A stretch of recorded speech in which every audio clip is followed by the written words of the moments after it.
So the next question they ask is, where approximately is the center for this histogram located? Let's look up here.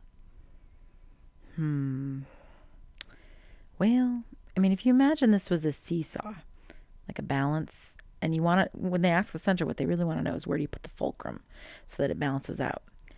I'd guess it's probably somewhere, I don't know, maybe from 0.20, someplace in here, maybe like 0.209 or something.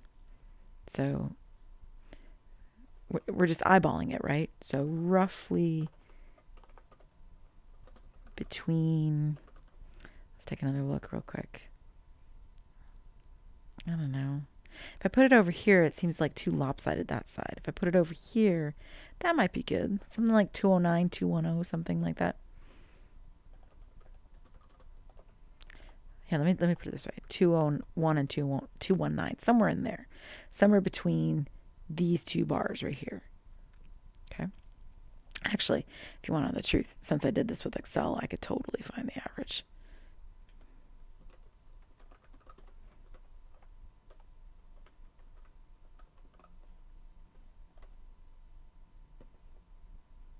Swing. Let's see what it says. It says it's 206. See? I was right about. It's like on the high end of that bar. Okay, so let's put it this way. 206.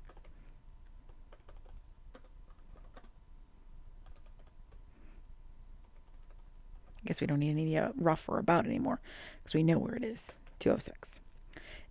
When you're just eyeballing a histogram, you don't really get to know that, but because we actually have the data here, I can do it. Oh, what was the mean of our class proportions? Oh, I guess I'm doing this wrong. That was the answer to that question. Hold on. So let me leave what we said. And then when we do this, it's this, just like we thought it would be. Somewhere between 20 and 219, somewhere in there. Cool. All right, which do you think is closer to the true proportion? Your sample, or the class average? Okay, so let's think about this. We took a single scoop. We got 0.1842. And then we have a whole bunch of scoops. And these are the different proportions for it. So in class, you actually get to pull out different cups of beads and count them. But we just did it here. So who's going to be closer? What you got yourself, which was the 0.1842, or the class average, which is the 0.206. So I mean, just reminder, your own sample is 0.1842. The class average was 0.206. Well, the class average will be closer, of course, because there were many more samples taken, and so that will be more accurate. In other words, I mean, if you have a sample, I mean, let's say your beads was like 190, and then the next person scoops 190, the next person scoops 190. Well, then altogether, you guys are scooping a lot more beads than any one of you is individually. In other words, the collective, the group is smarter than the individual for most people. And that's what this is saying here. The wisdom of the crowd is greater than the wisdom of the individual. How does this connect to this experiment? Our guesses are not, let me put it this way. Our sample p-hats are not as accurate when we work on our own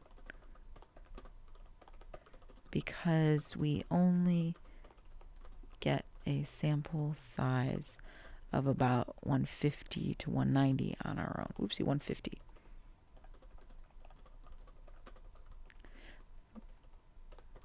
But when we average out all of us as a group, that will be much closer to the true proportion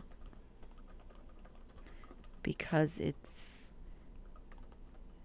essentially giving us a much larger sample than any one person had, i.e. 28 people times 150 or 190 or whatever.